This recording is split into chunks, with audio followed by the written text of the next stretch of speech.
Muy bien, entonces hoy vamos a ver otras dos doctrinas. Sí, yo sé que ya lo dijimos, pero aclararlo otra vez. Doctrina significa lo que creemos. O sea, se traduce tal cual, lo que creemos, ¿sí? Entonces vamos a ver la doctrina de Dios y la doctrina de Jesucristo. Lo que creemos acerca de Dios y lo que creemos acerca de Jesucristo, ¿sí? Esas son las 10 doctrinas principales, que estas son las doctrinas que vamos a ver. Está la Biblia, Dios, Cristo, Espíritu Santo, ángeles, el hombre, el pecado, la salvación, la iglesia y el futuro. Sí, estoy repasando nada más. Estoy repasando nada más. Estas son las 10 doctrinas principales que podemos encontrar en la Biblia, ¿sí? Y hoy vamos a ver primero la doctrina de Dios. Entonces, primero es estas preguntas. ¿A qué nos referimos por atributos de Dios? ¿Qué significa un atributo de Dios? Lo que lo caracteriza. Es algo que solo le pertenece a él. Algo que le pertenece, algo que lo caracteriza. Algo que es. Algo que es. Es como algo lo que destaca, ¿no? Cómo lo describimos. ¿Cómo lo describes? Muy bien. Segunda pregunta. ¿A qué nos referimos cuando decimos que Dios es soberano? Que Él gobierna todo. Está sobre todo. Que está sobre todo, que Él gobierna. Que tiene el control de todo. Que tiene el control Porque de su todo. autoridad es La más alta, la más máxima. la más máxima. La más máxima, sí. ¿Sí? Eso se entiende por soberano, ¿no? Sí. ¿Y cómo sabemos que Dios existe? Por todo lo creado. Bueno, esa no sería la respuesta Bueno, para propiamente. mí, en realidad no hay una respuesta Es que porque es fe, sí, entonces yo lo creo en fe y si tengo que decir, cómo materializo, es por lo creado. Pero es que sí, bueno, es porque, pero también es si porque tú lo tienes crees una porque no relación tienes una con prueba. él, pero si tienes una relación con él, en realidad No sabes tienes que una, existe. no tienes una Ahí prueba es mi fe. tangible que tú puedas usar para Exactamente. comprobar que Dios existe. Entonces sí, es por Ok, porque ¿cuál era la respuesta correcta? Por fe. Bueno, yo pudiera decir que sé que Dios existe porque aún en lo natural aquí en lo corto vemos cosas que ni el hombre más pensante ni más inteligente hubiera podido hacer. Entonces, Bueno, pero también... sigues en lo mismo, o sea, incluso si es algo que el hombre no pudiera hacer, no significa que sea... Bueno, pero también humanamente no significa que sea Dios. en Romanos dice que Él se manifiesta, sí, por medio de la creación. sí. Bueno, yo... No, bueno, esa sí es una La pregunta. Ya respuesta dime es que que es no por la fe. respuesta. ¿Ves cómo me queda mal? No, lo que pasa es que no hay una respuesta. Al final se reduce a que es una A que yo cuestión creo. de fe. Sí. Sí. Pero todas las cuestiones que tienen que ver con la creación del universo son cuestiones de fe. Si yo creo en el Big Bang, si yo creo en la teoría de la evolución, si yo creo estoy ejerciendo un tipo de fe, porque en realidad no tengo una prueba así que sea concluyente de que eso fue lo que sucedió. Entonces, al final, sea cual sea la explicación que tú y yo le encontremos a cómo llegamos a donde estamos hoy, es una cuestión de fe. Sí. Incluso aquellos que practican lo que se llama ateísmo, tienen algún tipo de fe porque creen en algo. No creo en Dios, pero creo en algo. Sí, en mí, El hecho de no creer en Dios es fe, porque entonces, ¿cómo estás aquí? Sí, Exacto. crece la naturaleza, crece la... Exacto. ¿Sí? Ok. Ok. Entonces, dice, si buscas a Dios en el laboratorio nunca lo encontrarás. Si lo buscas en la corte, la evidencia es concluyente. ¿Qué significa esto? Que no hay pruebas científicas que demuestren que Dios existe.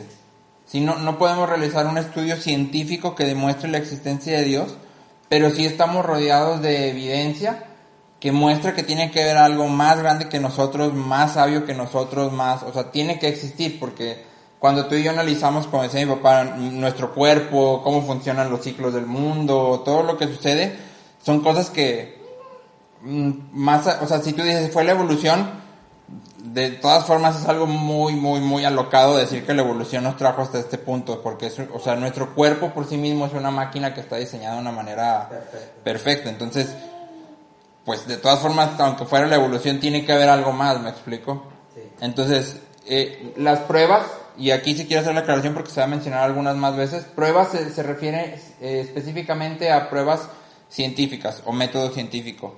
Evidencia es pues lo que tú y yo vemos o se presenta en un caso, ¿no?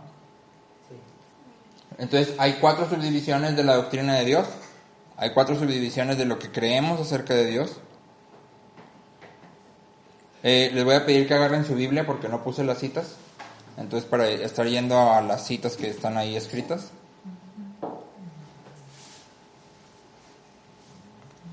La primera es la existencia. Dios existe, es imposible generar pruebas de su existencia, por lo tanto debemos buscar la evidencia de esta. Sí, y eso está en Romanos 1:20. Alguien que lo quiera leer, por favor, fuertote. 1:20, por favor.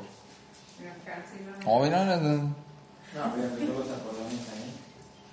No, es que ella es experta en el... Porque las cosas invisibles de Él, su eterno poder y deidad, se hacen claramente visibles desde la creación del mundo, siendo entendidas por medio de las cosas hechas, de modo que no tienen excusa. Ajá. Entonces, básicamente es cuando volteas y ves todo, tiene que ver algo más. Entonces, no hay otro, ¿sí? Atributos. Son las características fundamentales de Dios. Dios es un ser personal y como tal tiene características, características únicas que lo distinguen de otros seres. Entonces, los atributos son lo que las características únicas que distinguen a Dios de otros seres. ¿Sí? Sí, me voy a regresar poquito la de atrás. Es que iba a acabar. Es Romanos 1, ya. ¿Cuántos dejan en nadie? Me estoy diciendo que no querías que tú los cargas. Romanos 1, El anterior es Romanos 1:20. Esta es la segunda subdivisión de lo que creemos acerca de Dios. O sea, creemos que Dios existe, creemos que Dios tiene atributos, ¿sí?, que son características únicas a Él. Y estos son los atributos principales que encontramos en la Biblia. ¿Cuál era la cita? No hay cita ahí todavía, las citas están ahí. Entonces, aquí tenemos 2 tipos de atributos, los atributos divinos y los atributos personales, ¿sí? Entonces, como atributos divinos tenemos que Dios es omnipotente, es omnipresente y es omnisciente. ¿Sí? Y ahí sí hay citas, me ayudan a buscar Job 42:2, Salmo 139, por favor. Oye, esos ojos, no, pero Es que no puedes poner más abajo, no se puede. es que no sé. ¿Sí se puede, no? Es que queda plato torcido. Pero Son 42.2, dice. 42.2, hijo.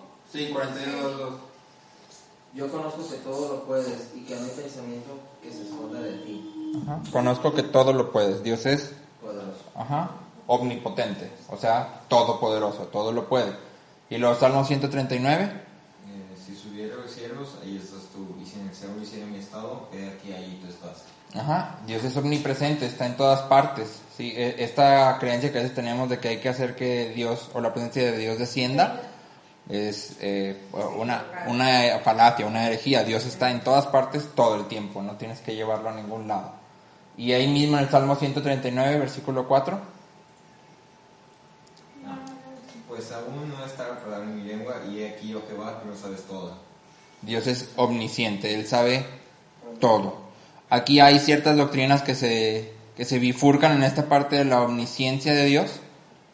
Sería interesante que las estudiáramos, pero así como por encima, unos dicen que Dios no es que sepa todas las cosas hasta el fin del mundo respecto a nuestras vidas, sino que cuando tú tomas una decisión, Él sabe lo que va a pasar en base a esa decisión, pero no sabe cuál decisión vas a tomar. ¿Me explico? Entonces, la bifurcación ahí existe en el mismo, o radica en el mismo punto que casi todas las doctrinas. Existe el libre albedrío, o Dios ya predestinó todo. ¿Sí? Si Dios ya predestinó todo, pues Él sabe todo, desde el principio hasta el fin del mundo Él ya sabe todo y todas las vidas de todos, y sabe cómo vamos qué vamos a decidir y qué vamos a vivir y cómo vamos a morir y todo. ¿Sí? Pero si existe el libre albedrío, quiere decir que Dios está esperando que tú y yo tomemos una decisión para él poder saber lo que sigue. ¿Sí? Son doctrinas un poco como complejas. Sí, muy complejas porque al final las decisiones que cada quien tomamos afectan a otros, entonces es así como que esperar a que tome la decisión uno para echar a andar la maquinaria para que los demás, ¿qué van a hacer? Sí, es muy complejo. Exacto. Pero yo también he pensado que puede ser de esa manera, porque entonces ahí, solo así tendría sentido el libre albedrío. Yo siempre he pensado que Dios tiene un plan A y un plan B para todo. Entonces, y ese plan A o B va cambiando en función de las decisiones que tomas día a día. Bueno, pero no va cambiando. No, bueno, ya pues, va avanzando, va avanzando, pues. Va procediendo. La invocación de hoy no necesariamente es la de mañana. Mañana te encontrarás con otra situación de decisión. Sí, pero no cambia. Al final el plan de Dios ahí estaba. ¿Me explico? O sea, lo que pasa es que son las dos posturas. Y volvemos a entrar a esta parte que decimos, la voluntad perfecta o la voluntad permisiva. En realidad estás entrando a esta misma bifurcación. Sí, estás entrando a lo mismo. O sea, existe una línea por la cual tú vas a hacer lo que Dios quiere que hagas tal cual. Y existe una línea por la cual tú puedes desviarte un poco. Sigues dentro de la voluntad, pero ya es una voluntad diferente, es permisiva. Entonces, creo que es importante que... creo que es importante que lo estudiemos, aunque es muy complejo, porque se enseña en las iglesias y muchas veces tú y yo lo usamos. Yo personalmente no creo que Dios tenga un plan A y un plan B. Creo que Él es soberano en todo, o sea, desde el principio hasta el final, Él sabe todo. O sea, Él sabría qué decisión vamos a tomar. Eso es mi postura, ¿verdad? Pero es una postura que no puede ser tampoco comprobada. Sí, o sea, es simplemente una postura. Yo sí creo que Él sabe todo, pero así como dicen, o sea, igual sabe que hay dos opciones y que tú puedes tomar alguna de esas dos. Incluso puede ser una equivocada. O sea, puedes tomar alguna de esas dos, pero Él tiene el control aún de aquella que pudiera ser no la oportuna en el momento. Porque yo creo que Dios sí nos deja caminar, o sea, también luego veo citas donde pareciera que como que Dios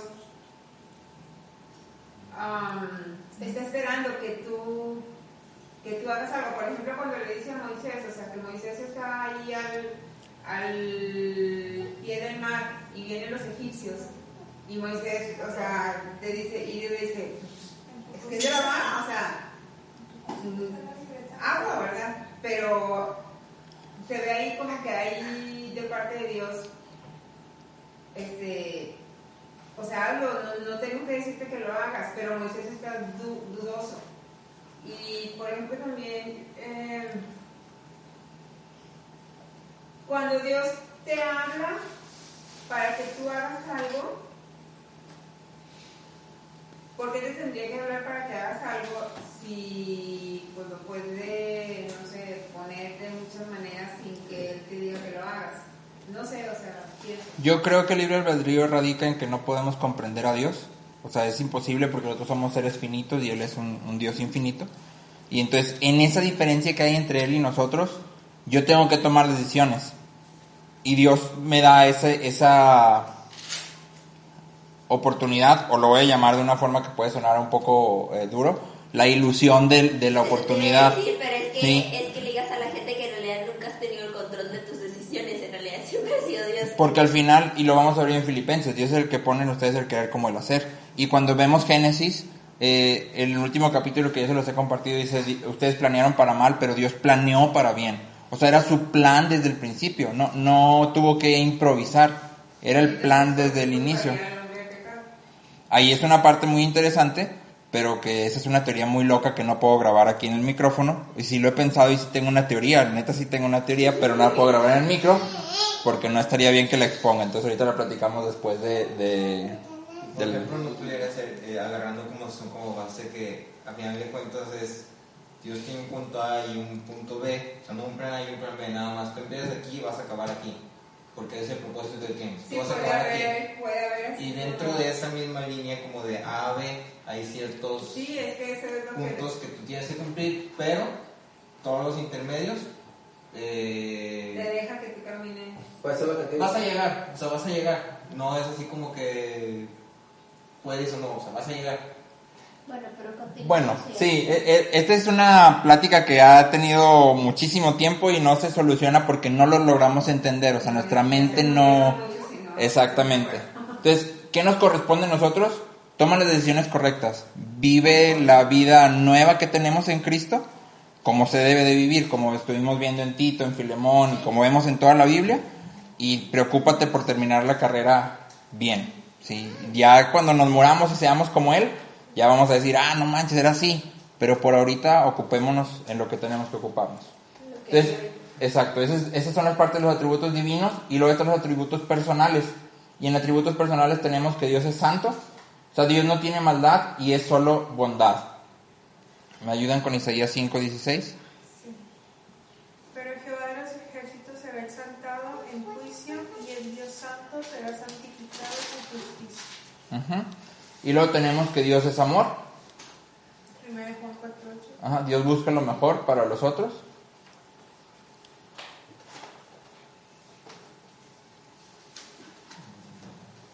Pues sus discípulos. No. El que no ama no ha conocido a Dios porque Dios es amor. Ajá. Y luego tenemos que Dios es justo. Dios aplica consecuencias justas a todos por igual.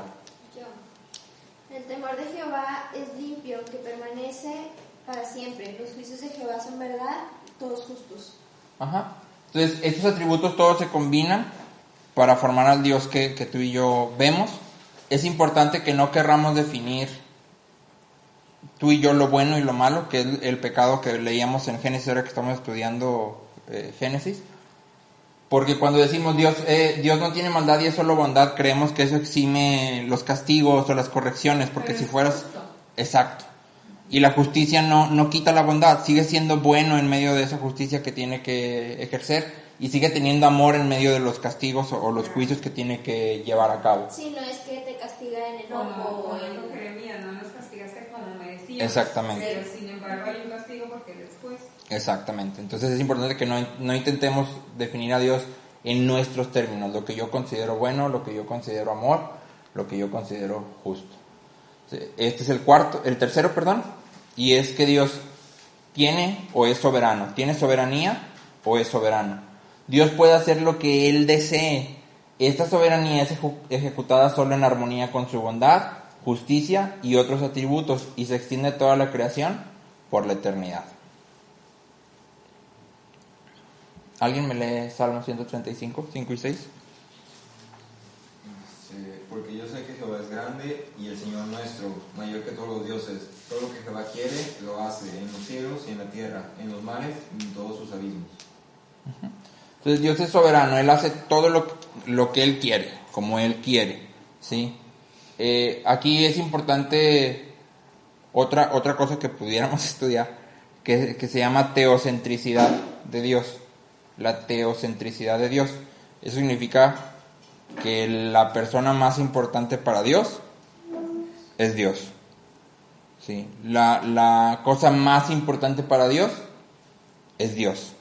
No somos tú, no soy yo, o sea, la cosa más importante para Dios es Dios, y lo vemos cuando Dios habla de que lo va a hacer para su gloria. ¿Sí? Que se repite a través de toda la Biblia. Todo lo que Dios hace lo hace para su gloria. Y esto no es una onda egoísta, sino que cuando la gloria de Dios es o cuando algo sucede para la gloria de Dios, es bueno para ti y para mí. ¿Sí? Siempre que estemos sometidos a Él. Entonces, es otra cosa que se pudiera estudiar, la teocentricidad de Dios. ¿Listos ahí? Uh-huh.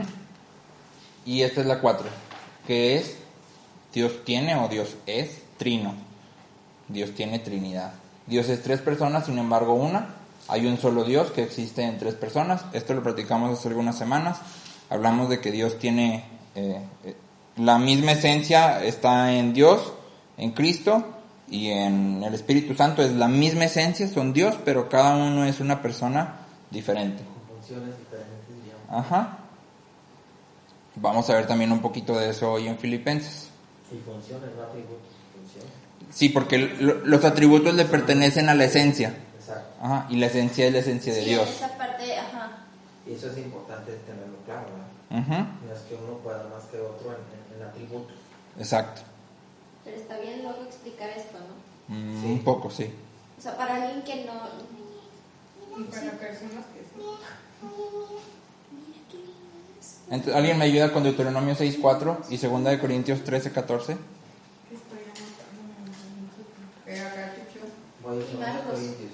Los que no anotan, 2 de Corintios. Acá le regresas a la... yo no les cierro. Yo le pico. ¿Qué Es necesitas? que no terminé de escribir. Ahí está. 2 de Corintios 13, 14. Yo dice, Deuteronomio 6. Ah, bueno. ¿Cuál primero? Mm. ¿Cuál? Ya, 6:4. Oye Israel, Jehová nuestro Dios, Jehová uno es. Ujú. Y acá en el 2 de Corintios 13, 14 dice: la gracia del Señor Jesucristo, el amor de Dios y la comunión del Espíritu Santo sean con todos vosotros. Ajá.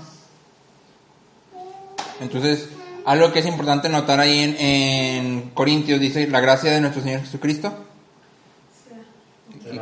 El amor de Dios y la comunión del Espíritu sí, Santo. como que 3 características diferentes. Pero luego vemos en otras cartas de Pablo que dice gracia y paz de Dios o de nuestro Señor Jesucristo. O sea, otra vez, son, exactamente, como son cosas que son inherentes a la esencia de Dios, la gracia, la paz, el amor, no es que, Dios es el que da gracia, no. O sea, Dios da gracia, Dios Padre es el que da gracia, no. Dios da gracia, puede ser Jesucristo, puede ser Espíritu Santo, puede ser... Eso es inherente a la esencia de Dios, ¿sí? Ok. Y luego tenemos, no hay dudas ahí, hasta la doctrina de Dios, ¿verdad? Y luego tenemos... No, quedó todo muy claro. Sí, tengo muchas preguntas, pero adelante. Nada más no me pidas que lo explique. Sí, sí. Pero qué bueno que haya preguntas y qué bueno que queden dudas. Por eso les comento cosas que pudiéramos estudiar más a fondo, porque es bueno que sepamos, ¿sí? Que estudiemos. Entonces, sigue la doctrina de Cristo, o lo que creemos acerca de Cristo, del Hijo. Dice, quizá la postura más aceptada acerca de quién fue Cristo es que es un gran maestro y líder moral, mientras que no es más Dios que tú o yo, sigue siendo un gran ejemplo a seguir, pero la Biblia no presenta la oportunidad de pensar esto. Si un hombre cualquiera dijese lo que Cristo dijo, no sería un ejemplo moral, sería un loco o un endemoniado. Tú y yo tenemos que tomar una decisión, o es Dios mismo o es un demonio. ¿Qué significa esto de arriba? La mayoría de las religiones que reconocen que Cristo existió, lo reconocen así, como un maestro, como un líder, como alguien con una moral bastante buena, o sí, suficiente para seguirla. El caso es, por ejemplo, Gandhi, que no era cristiano, pero dice que lo que Cristo enseñaba era, sí, o sea, top, lo máximo, y él trató de vivir su vida en esa línea moral, ¿sí? Pero no lo reconoce como Dios. Entonces por eso dice, si alguien hubiera venido y hubiera dicho yo soy Dios, yo soy el Hijo de Dios, pues entonces estaría o loco o endemoniado. Si no podemos querer encasillarlo fue un maestro, fue un hombre, ¿no? Entonces dice, la Biblia es directa y presenta a Cristo como el Hijo de Dios, la segunda persona de la Trinidad, siendo completamente hombre y completamente Dios. ¿Sí?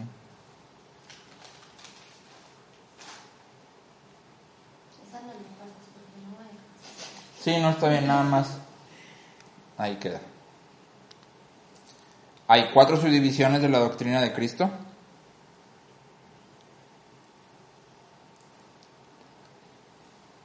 La primera es la deidad. Jesús de Nazaret fue Dios encarnado. El segundo miembro de la Trinidad existió antes de que Jesús de Nazaret naciera. Cristo estuvo activo en la creación del mundo y durante el Antiguo Testamento. ¿Cómo se define deidad? Que es Dios. Su deidad es que Él es Dios. Es la ¿Esa divinidad. es la definición de la palabra? Sí, deidad. Dios. Dios. Dios. Pero si se te pregunta, O divinidad, no sé ¿qué si. Sí, deidad, sí, deidad. Deidad se refiere a algo o alguien que es Dios. Sí, dices, es una deidad, es un Dios. Sí, Juan 1:1. En el principio era- Ajá, al principio era el verbo. Y el verbo era con Dios. Y luego la dice. Y el verbo era Dios. Ya no lo O busco, sea, ¿no? Ahí dice lo segundo refiriéndose a que el Jesús... Ya les conté quién me reveló este versículo. No. ¿No? No, pero estamos en la clase. Es que sí, pero sí. Tranquilo, pues. Tienes 30 segundos. Fue Marcos. ¿Fue Marcos? Sí. Ah, cuando estaba Con las chiquito. galletas. Es que hacíamos el devocional y ese día tocaba esa cita. Y de hecho Marcos estaba como ahí, tenía 3 años. Perdedor. Y le dije, y lo leí y luego les dije, ¿qué entiende? Y Marcos, que Jesús es la palabra. Hija de la guayaba. Sí. ¿Pero qué te pasó, men? A ver, ¿por qué retrocediste así? La escuela. ¿Qué más? Cuando tenía 3 años no estaba en la escuela. Vale.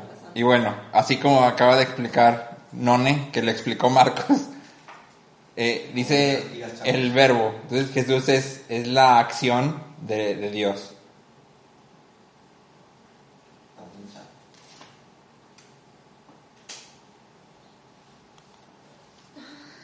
Ay, es que se tardan mucho.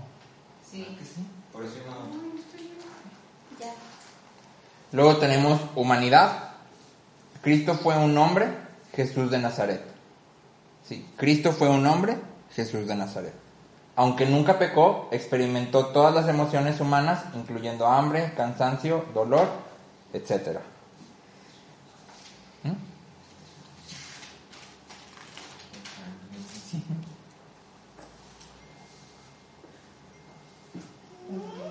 Ese es el segundo, ¿verdad? Sí, la humanidad. Juan 1.14, ¿alguien me lo lee, por favor? Y aquel verbo fue hecho carne y habitó entre nosotros y vimos su gloria, gloria como del unigénito del Padre, lleno de gracia y de verdad. Ujú. Fue hecho carne. Fue encarnado. Ay, qué feas trompas esta niña.